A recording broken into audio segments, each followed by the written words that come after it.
أعوذ بالله من الشيطان الرجيم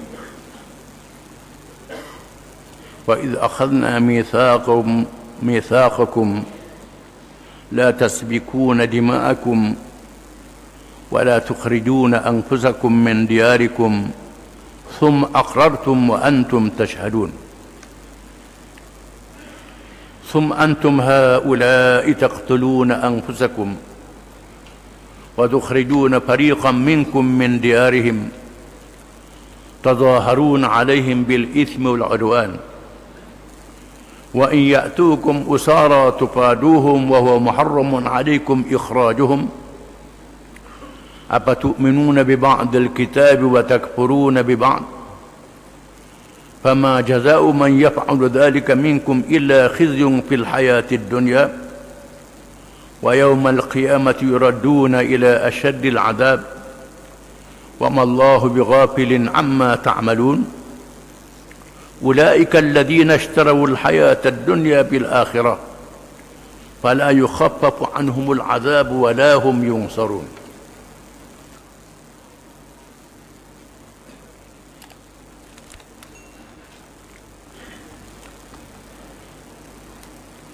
Dan ingatlah ketika kami mengikat perjanjian setia dengan kamu, wahai Bani Israel, bahawa janganlah kamu menumpahkan darah berbunuh-bunuhan sesama sendiri, dan janganlah kamu mengusir sesama sendiri dari kampung masing-masing. Kemudian kamu telah berikrar mematuhi perjanjian setia itu, dan kamu sendiri pula menjadi saksi yang mengakui kebenarannya. Kemudian kamu ini, wahai Bani Israel, kamu berbunuh-bunuhan sesama sendiri, dan kamu usir satu puak dari kaum kamu keluar dari kampungnya. Kamu pula berbantuan-bantuan dengan orang lain untuk menentang mereka dengan melakukan dosa dan penganiayaan. Padahal kalau mereka datang kepada kamu sebagai orang tawanan, kamu tebus mereka. Sedang perbuatan mengusir mereka diharamkan juga atas kamu. Sesudah itu, maka patutkah kamu hanya percaya kepada sebahagian dari isi kitab Taurat dan mengingkari akan sebahagian yang lain? Maka tiadalah balasan bagi orang yang berbuat demikian itu dari antara kamu selain dari kehinaan ketika hidup di dunia, dan pada hari kiamat akan ditolak mereka ke dalam azab seksa yang berat, yang amat berat. Dan ingatlah, Allah tidak sekali-kali lalai akan apa yang kamu lakukan. Mereka itulah orang-orang yang mengutamakan kehidupan dunia dan kesenangannya dengan meninggalkan perintah Allah yang membawa kebahagiaan dalam kehidupan akhirat. Maka tidak akan diringankan azab seksa mereka pada hari kiamat, dan mereka pula tidak akan diberi pertolongan. Ayat-ayat ini masih lagi menceritakan orang Yahudi yang ramai di Madinah. Mereka berhimpun di Madinah, berbagai-bagai kabilah, Bani Quraidah, Bani Nadir, Bani Qainuqa, dan kabilah-kabilah yang lain. Daripada keturunan Nabi Yaqub alaihi salam, 12 orang anak Nabi Yaqub, 12 kabilah yang besar, kemudian berpecah-pecah. Allah Ta'ala menurunkan rasul-rasul ke kalangan mereka. Yang paling besar Nabi Musa alaihi salam dan Nabi Harun alaihi salam, yang diberi kitab Taurat, dan Nabi Isa alaihi salam. Dalam kitab-kitab ini disebut tentang kelahiran Nabi Muhammad sallallahu alaihi wasallam, Nabi akhir zaman, sebelum berlakunya kiamat. Mereka menunggu-nunggu kedatangan Nabi akhir zaman ini. Mereka sangat mengharapkan, terutama dunia penuh dengan kezaliman. Baitul Maqdis, Palestin dijajah oleh Rom. Mereka mengharapkan seorang rasul yang dapat memimpin mereka. Ulama-ulama mereka mengajar, memberi tahu tanda-tanda Nabi akhir zaman, sehingga tahu tempat hijrahnya. Mereka tengok di Madinah ini bumi tempat hijrah Nabi akhir zaman. Mereka berkampung di situ. Dan Allah Ta'ala bawa Nabi pada malam Isra' dan Mi'raj, singgah di Taibah, belum nama Madinah lagi, semayang di situ. Sudah ada tandanya. Bila Nabi berhijrah ke Madinah, Allah Ta'ala menurunkan ayat-ayat Quran. Antara ayat yang kita baca tadi, mendedahkan apa yang ada dalam kitab Taurat, supaya mereka tahu ini Rasul yang dilantik oleh Allah. Rasul ni tak tahu membaca, tak tahu menulis. Dilahirkan di bumi Mekah yang kering, yang tak ada hasil. Ini Rasul sungguh, patut mereka percaya. Hanya segelintir saja yang masuk Islam. Sebahagiannya tak, sebahagian besar tak masuk Islam. Yang masuk Islam Abdullah bin Salam radhiyallahu anhu, yang Nabi sebut dia ahli syurga. Ini orang Yahudi ahli syurga.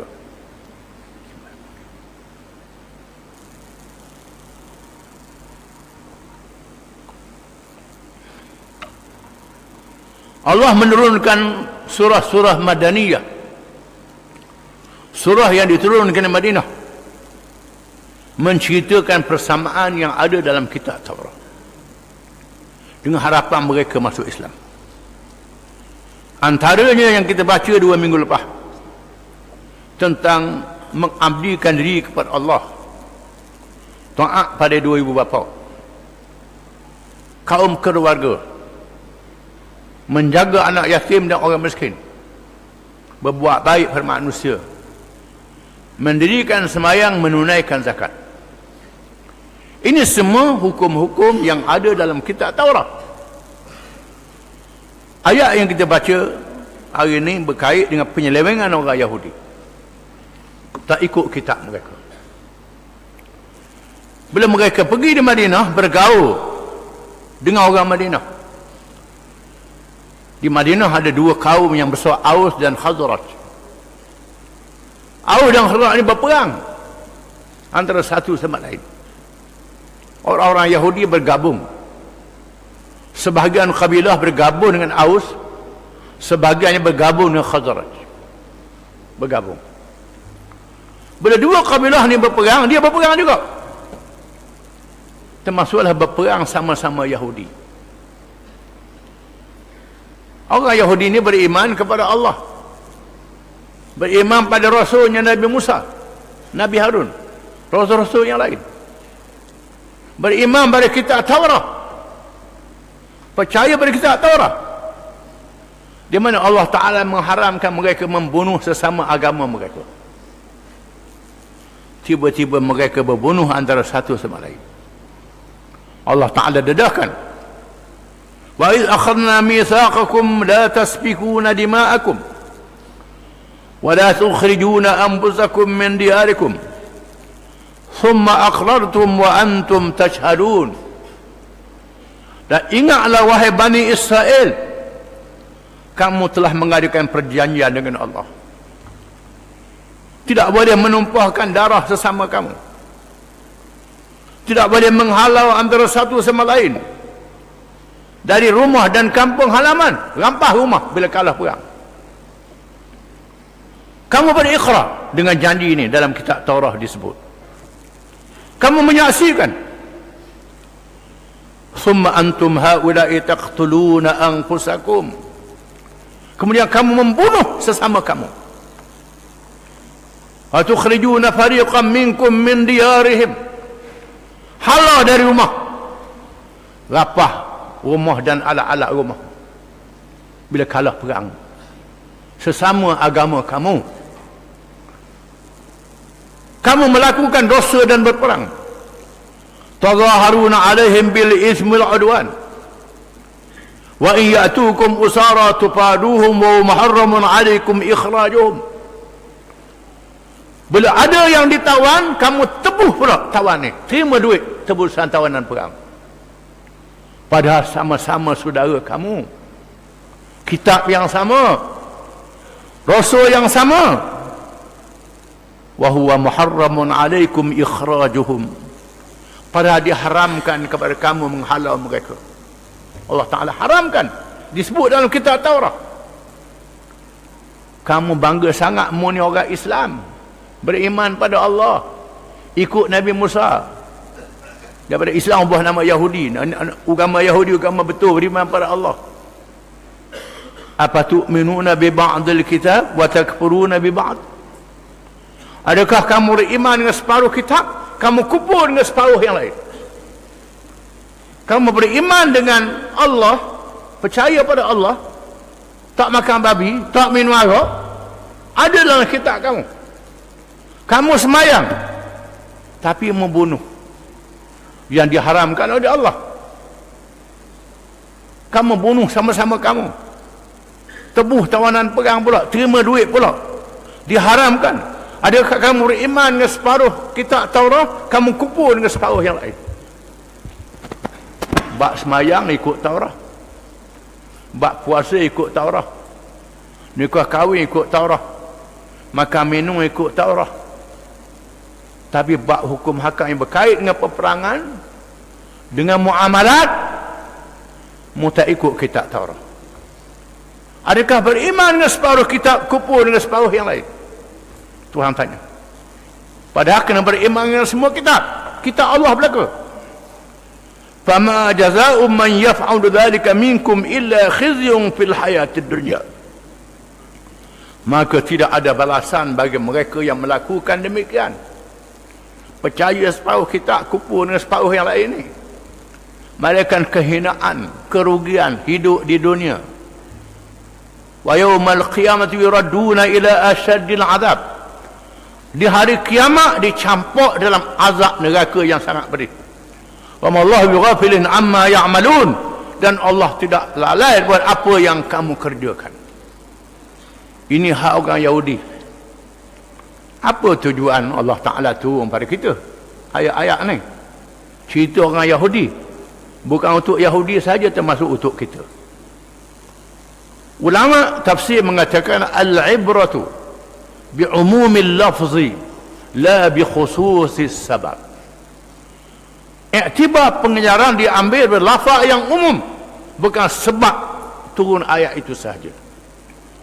Maknanya beritahu juga orang Islam dengan Quran, sekiranya bak semayang, bak puasa, bak pergi Mekah, bak pergi umrah, nikah kahwin ikut Quran, tapi bak muamalat, bak politik, bak ekonomi, bak pemerintahan negara tak ikut Quran. Ini dia, serupa je.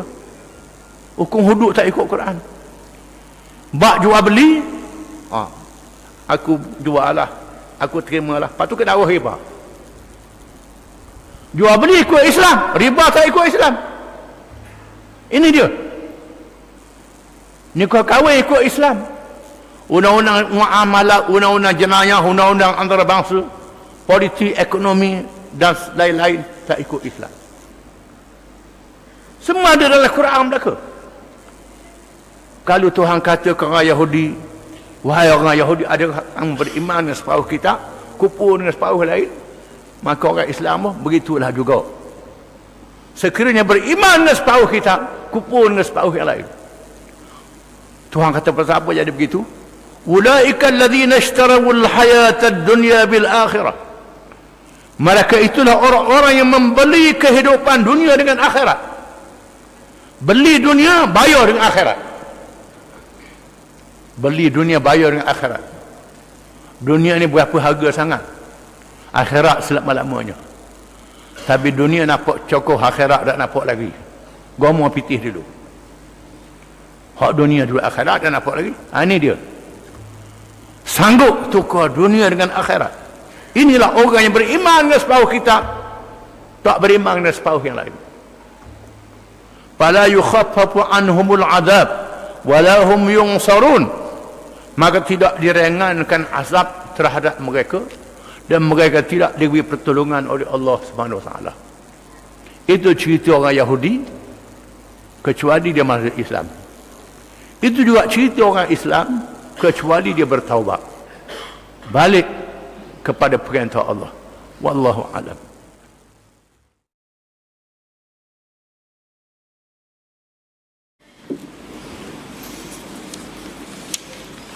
A'udzu billahi minasy syaithanir rajim.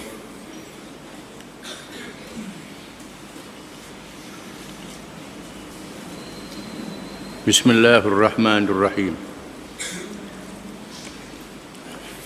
وَلَقَدْ آتَيْنَا مُوسَى الْكِتَابَ وَقَفَّيْنَا مِنْ بَعْدِهِ بِالرُّسُلِ وَآتَيْنَا عِيسَى ابْنَ مَرْيَمَ الْبَيِّنَاتِ وَأَيَّدْنَاهُ بِرُوحِ الْقُدُسِ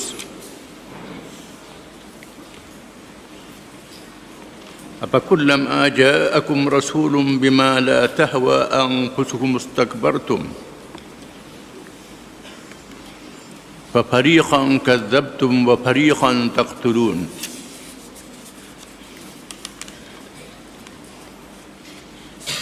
وَقَالُوا قُلُوبُنَا غُلْفٌ بَلْ لَعَنَهُمُ اللَّهُ بِكُفْرِهِمْ فَقَلِيلًا مَا يُؤْمِنُونَ.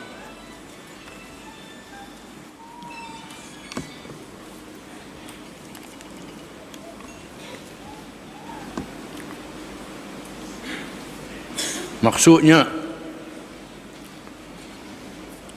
dan sesungguhnya kami telah memberikan kepada Nabi Musa alaihi salam kitab Taurat, dan kami iringi kemudian daripadanya dengan beberapa orang rasul, dan kami berikan kepada Nabi Isa ibnu Maryam beberapa mukjizat, serta kami teguhkan kebenarannya dengan Ruhul Qudus. Maka patutkah tiap-tiap kali datang kepada kamu seorang rasul membawa suatu kebenaran yang tidak disukai oleh hawa nafsu kamu dengan sombong takabur menolaknya, sehingga sebahagian dari rasul-rasul itu kamu dustakan, dan sebahagian yang lain pula kamu membunuhnya. Dan mereka, yakni kaum Yahudi, berkata pula, hati kami tertutup, tidak dapat menerima Islam. Sebenarnya hati mereka tidak tertutup, bahkan Allah telah melaknatkan mereka disebabkan kekufuran mereka.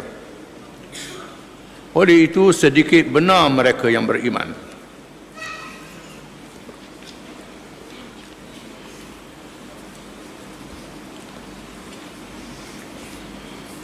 Ayat-ayat ini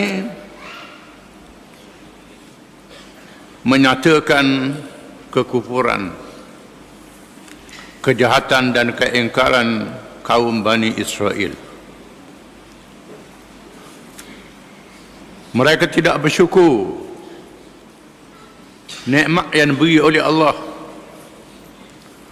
menyelamatkan mereka secara mukjizat. Dikurniakan Rasul dan kitab, diikuti nabi-nabi yang ramai. Walaqad atayna Musa al-kitab, dan sesungguhnya kami kurniakan kepada Musa akan kitab, yakni kitab Taurat, kitab yang diturunkan dengan sempurna sekaligus, tidak seperti Al-Quranul Karim diturunkan berperingkat-peringkat selama 23 tahun.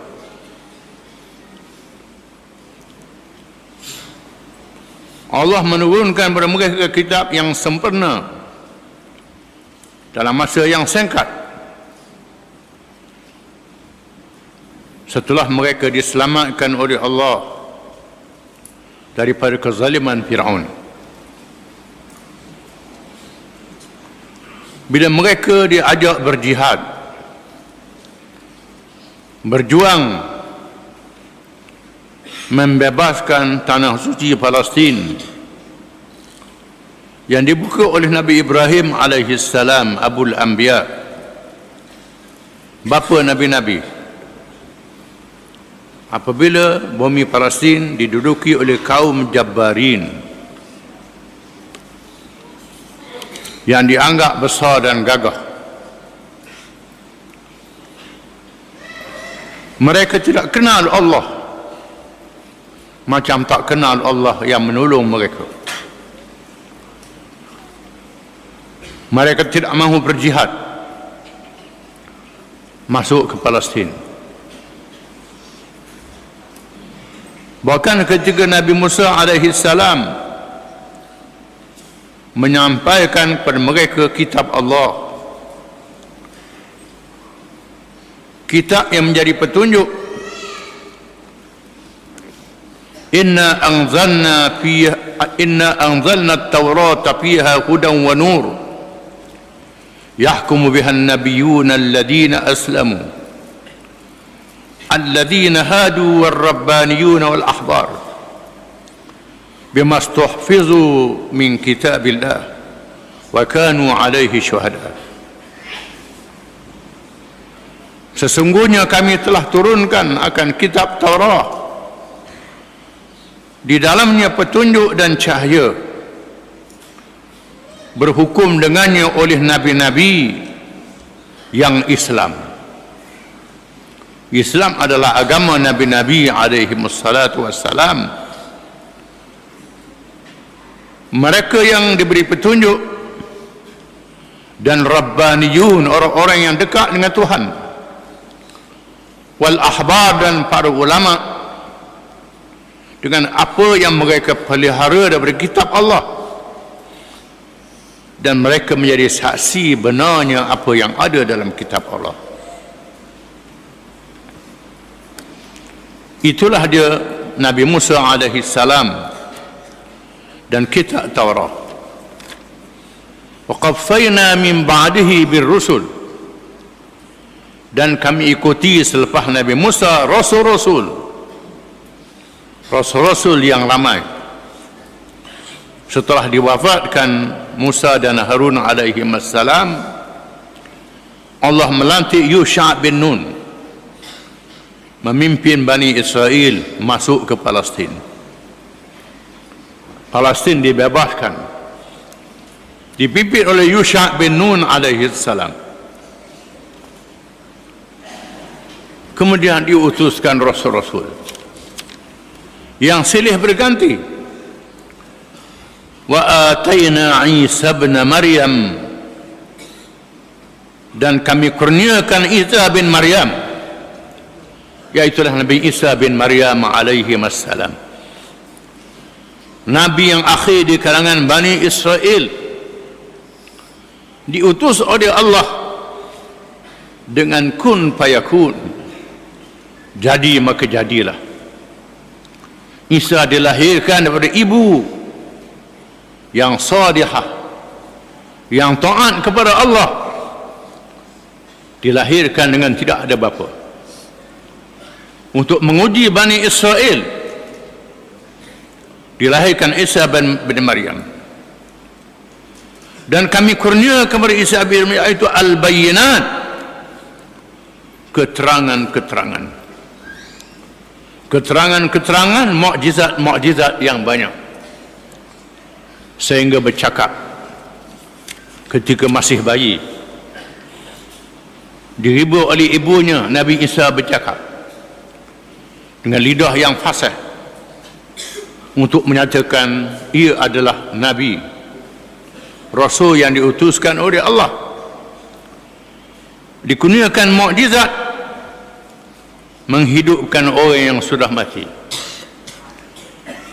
menyembuh penyakit yang tak boleh diobat oleh ilmu perubatan, memicit tanah liat jadi burung ditiup terbang burung, memberitahu makanan yang disimpan di rumah, perkara yang gaib, menjadi bukti kerasulan Nabi Isa alaihi salam. wa ayyadnahu biruhil qudus, dan kami kuatkan, kami bersokongkan Isa bin Maryam dengan ar-ruhul qudus. Ar-ruhul qudus, ruhul qudus, pendapat yang paling ramai kalangan ulama, ruhul qudus ialah malaikat Jibril alaihi salam, disokong oleh malaikat Jibril alaihi salam yang mendampingi Nabi Isa alaihi salam. Setengah ulama mengatakan ruhul qudus ia al-ismul a'zam, nama Allah yang teragung. Bila Nabi Musa menyebut nama itu, berdoa, dihidupkan yang mati, dimakbulkan doanya. Setengah ulama mengatakan ar-ruhul qudus ialah malaikat-malaikat yang mendampingi Nabi Isa alaihi salam, yang hampir dengan Tuhan. Al-Qudus, setengah ulama mengatakan iaitulah Allah subhanahu wa ta'ala. Al-Barakah itu khilaf para ulama, iaitu tak penting. Yang pentingnya Allah menyokong Nabi Isa bin Maryam alaihi wassalam. Apa kullama ja'akum rasulun bima la tahwa anfusukum istakbartum wa fariqan kadzabtum wa fariqan taqtulun. Adakah setiap kali datang pada kamu wahai Bani Israel rasul yang diutuskan oleh Allah yang tidak secocok dengan hawa nafsu kamu, yang tidak sesuai dengan hawa nafsu kamu, kamu berlaku sombong, tidak beriman kepada rasul yang diutuskan oleh Allah.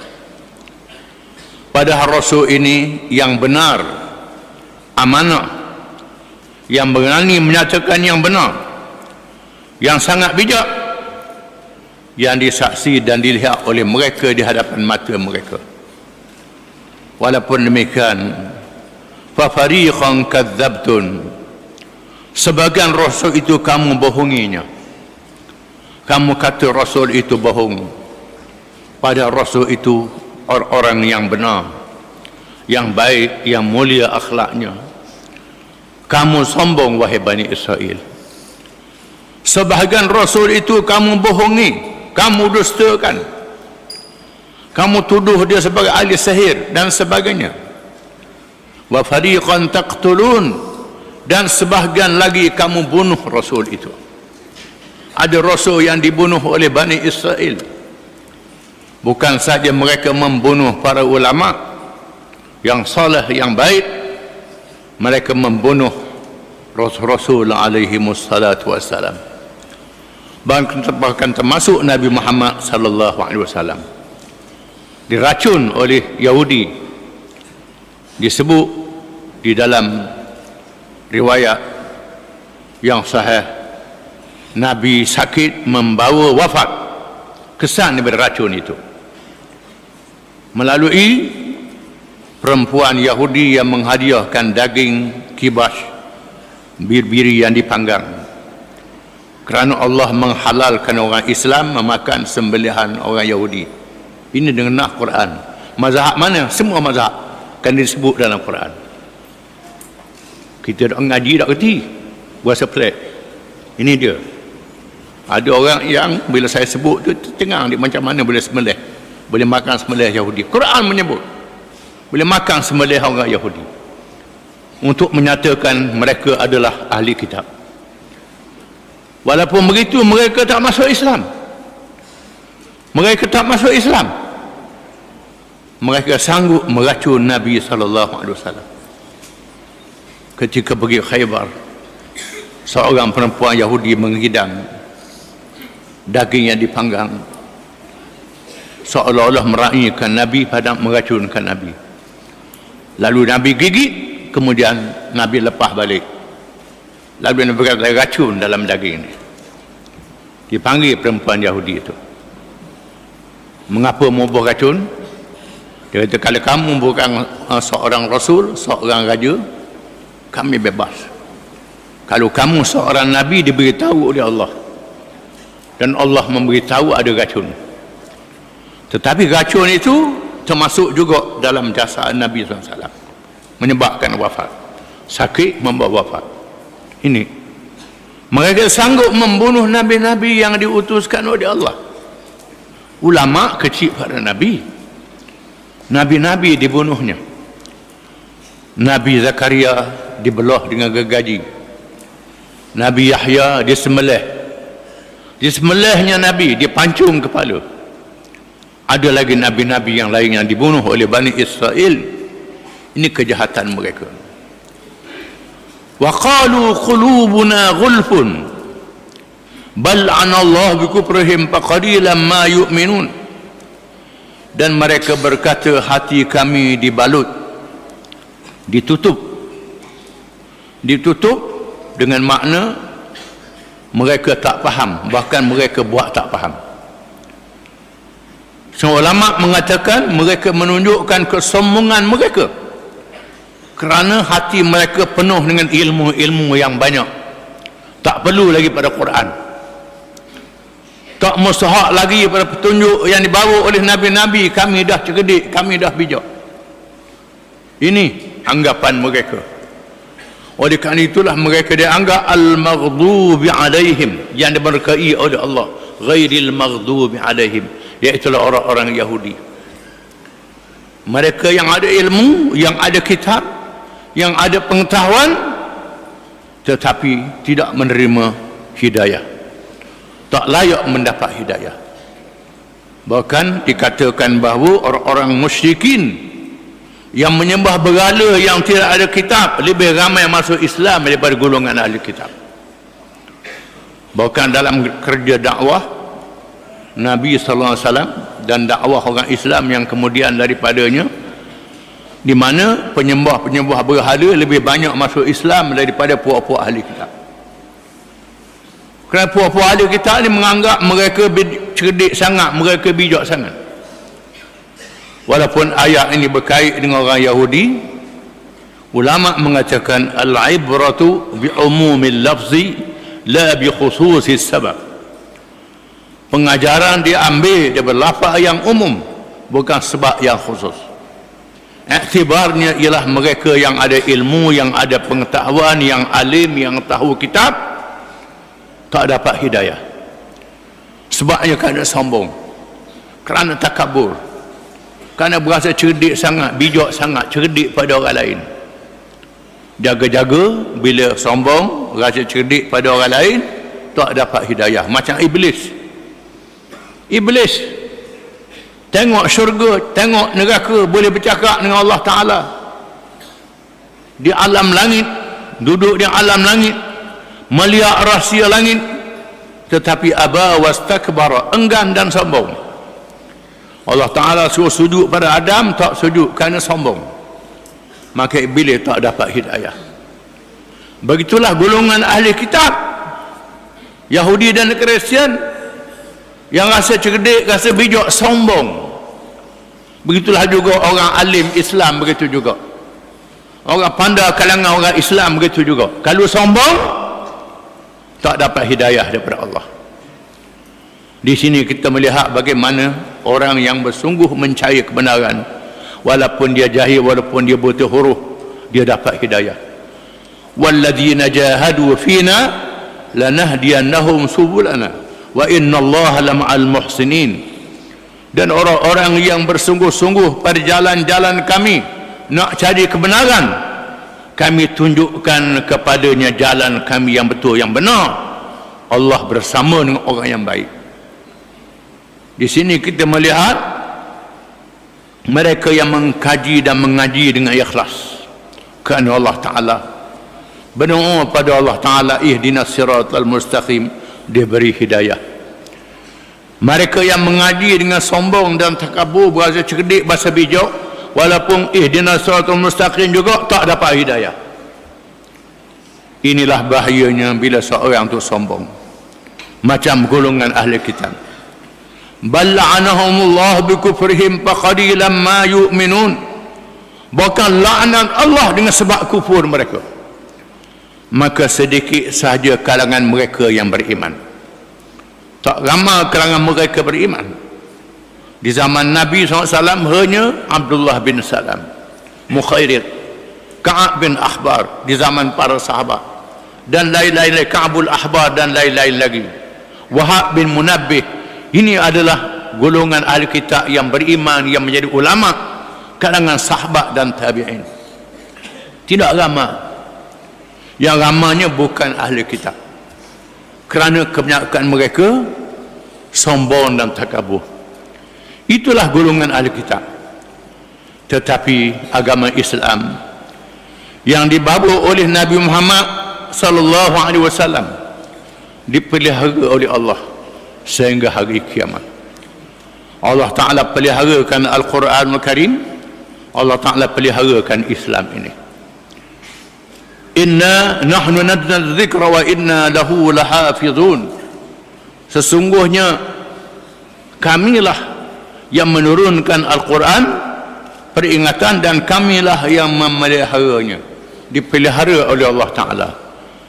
Dan Allah Ta'ala memelihara ilmu Islam. Ilmu Islam, walaupun tidak ada Nabi selepas Muhammad sallallahu alaihi wasallam, Nabi bersabda, innamal ulama'u warasatul anbiya ma warasu dinaran wala dirhaman wa innama warasu ilman. Sesungguhnya para ulama adalah waris yang menerima pesaka nabi-nabi. Nabi-nabi tidak meninggalkan duit emas dan perak. Nabi-nabi meninggalkan harta. Nabi-nabi meninggalkan harta. Barang siapa yang dapat menerima pesaka Nabi dan menyambung perjuangan Nabi, maka dia mendapat bahagian yang sangat besar fadilat dan kelebihannya. Di sinilah hikmat mengapa Allah Ta'ala tidak meninggalkan kesan-kesan Nabi Daud dan Sulaiman, Zulkarnain, Nabi-Nabi dan raja-raja yang adil yang memerintah dunia, yang hebat yang disebut dalam Al-Quranul Karim. Kita tidak bertemu kesan sejarah istana Nabi Sulaiman, istana Nabi Daud dan istana Zulkarnain. Bukan tidak ada istana, ada istana. Dihapuskan oleh Allah Subhanahu wa Ta'ala. Ada kota, ada macam-macam, dihapuskan oleh Allah Ta'ala. Tetapi Allah Ta'ala meninggalkan kesan-kesan Fir'aun yang dapat dilihat di Mesir, kesan-kesan Namrud yang dilihat di Iraq, Iran dan Turki, kesan-kesan Sabah dilihat di Yaman, kesan-kesan Hindu, Buddha dan lain-lain dilihat negeri-negeri yang bertamadun jahiliah. Rom ada kesan-kesan dia, sehingga hari ini walaupun ribu-ribu tahun, adapun nabi-nabi yang adil, yang termasuk yang memerintah, dihapuskan oleh Allah kesan-kesannya. Kerana yang penting ialah ajaran yang dibawa oleh nabi-nabi. Allah Ta'ala menjanjikan bahawa Islam yang dibawa oleh Nabi Muhammad sallallahu alaihi wasallam tidak boleh dihapuskan sehingga hari kiamat. Disebut dalam satu hadis bahawa Nabi SAW pernah berkhutbah. Nabi sebut dalam khutbahnya, takun nubuwatu fikum ma syaa Allah an takun, thumma yarfa'uha idza syaa an yarfa'ha, thumma takunu khilafatun ala minhajin nubuwah fatakunu ma syaa Allah an takun, thumma yarfa'uha idza syaa an yarfa'ha, thumma takunu mulkan 'addan fayakunu ma syaa Allah an yakun, thumma yarfa'uha idza syaa an yarfa'ha, ثم تكون ملكا جبريا فيكون ما شاء الله أن يكون، ثم يرفعها إذا شاء يرفعها، ثم تكون خلافة على منهاج النبوة.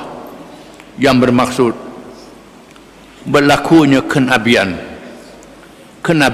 Nabi masih hidup, Nabi masih ada. Allah Ta'ala lakukan mengikut kehendaknya masa yang dikehendak. Kemudian Allah Ta'ala hilangkan masa kenabian, diangkat dengan kehendak Allah, Nabi diwafatkan. Kemudian berlakunya khilafah mengikut ajaran yang dibawa oleh Nabi, iaitu Khulafa' Rasyidin, yang memerintah dengan adil, mengikut ajaran Nabi-Nabi para sahabat yang masih ada, Abu Bakar, Umar, Osman dan Ali, memerintah khilafah mengikut dasar dan ajaran yang diajar oleh Nabi, kemudian diangkat oleh Allah, kemudian berlakunya pemerintahan yang menggigit, diperintah secara menggigit, iaitulah khilafah Amawiyah, kecuali Umar bin Abdul Aziz.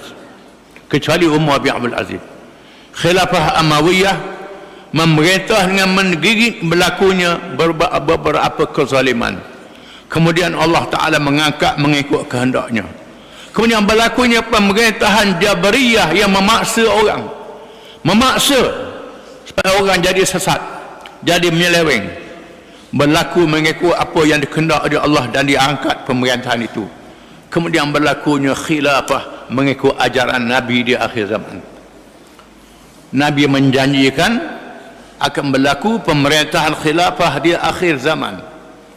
Disebut di dalam hadis-hadis yang mutawatir tentang munculnya Imam Mahdi, iaitulah pemimpin kalangan zuriat Nabi yang memerintah dengan adil, disertai oleh Nabi Isa alaihi salam yang turun di akhir zaman. Nabi Isa yang hendak dibunuh oleh orang Yahudi diselamatkan oleh Allah, diangkat ke langit. Nabi Isa diangkat ke langit. Akan berlaku di akhir zaman. Nabi sebut, kaifa antum idza nazala fiikum ibnu Maryam wa imamukum minkum. Hadis riwayat Imam Bukhari. Bagaimana keadaan kami di masa Allah menurunkan Isa bin Maryam? Nabi Isa ada bersama dengan kamu, dan pemimpin kamu di kalangan kamu. Pemimpin kamu ialah pemimpin umat Muhammad di kalangan umat Muhammad sallallahu alaihi wasallam. Disebut dalam hadis-hadis yang lain, dalam Sunan Arba'ah, diriwayatkan oleh lebih daripada 20 orang sahabat Nabi, hadis yang mutawatir, akan muncul pemimpin di akhir zaman yang memimpin diikuti oleh Nabi Isa alaihi salam. Dan dihuraikan oleh hadis-hadis yang lain, di mana kemunculan ini berlaku setelah bumi penuh dengan kezaliman. Bumi penuh dengan kezaliman, dan berlakunya al-malhamah kubra, peperangan dunia yang besar. Berlaku perang dunia yang besar, kezaliman memecah bumi, maka orang Yahudi percaya akan datang Al-Masih. Kepercayaan orang Yahudi akan datang Al-Masih, Al-Masihud Dajjal. Muncul pemimpin Yahudi yang menakluk dunia, dan muncul Imam Mahdi, dan turun Nabi Isa alaihi salam. Ini akan berlaku di akhir zaman. Perkara ini Nabi sebut tak berlaku lagi. Bila berlaku tahun berapa dalam ilmu Allah. Itu dalam ilmu Allah. Akan berlaku. Dalam ilmu Allah Ta'ala akan berlaku satu perubahan yang sangat besar. Berlaku perang dunia, Yahudi menakluk dunia dipimpin oleh Al-Masihud Dajjal. Allah Ta'ala selamatkan manusia dengan Imam Mahdi, dan selamat dengan turun Nabi Isa alaihi salam. Nabi Isa yang disebut dalam ayat yang kita baca tadi akan turun di akhir zaman bersama Imam Mahdi. Imam Mahdi memerintah dalam masa beberapa tahun sahaja, disambung oleh Nabi Isa alaihi salam yang turun dalam usia 30-an. Sebagaimana diangkat pada masa umur 30-an. Dia turun umur dia 30-an juga. Imam Mahdi dimatikan oleh Allah. Dan Imam Mahdi terdapat khilaf di kalangan Syiah dan Sunni. Orang Syiah mengatakan Imam Mahdi sudah ada bersembunyi dalam tanah, akan muncul di akhir zaman. Ada kalangan Syiah Nakhawilah mengatakan Muhammad bin Hanafiyah bersembunyi di Gunung Radwa, di antara Mekah dan Madinah. Ada pula buat Sufi dia ada gunung di Himalaya. Ada pula tempat kita ni gunung Jawa kat mana pula dah. Macam-macam tempat kita ni. Itu orang Syiah mengatakan ada di Iraq. Ulama ahli sunnah mengatakan dia zahir, macam manusia lain zahir ke dunia, dan dia akan muncul memimpin zahir di Mekah setelah berlakunya huru-hara, dan dia didukung oleh Nabi Isa membunuh Dajjal, dan berlaku pemerintahan yang adil, yang kami sebut khilafah ala minhaj nubuwah di akhir zaman, akan berlaku di akhir zaman. Bila berlaku itu urusan Allah, bukan urusan kita. Urusan kita beramal, bekerja mengikut masa kita. Ada orang tu duduk cong rumah nanti Imam Mahdi mari, itu tak betul. Itu tak betul. Kita kena bekerja, beramal mengikut perjuangan yang Allah Ta'ala manahkan pada kita. Adapun kemenangan itu adalah kurnia Allah. Wallahu a'lam.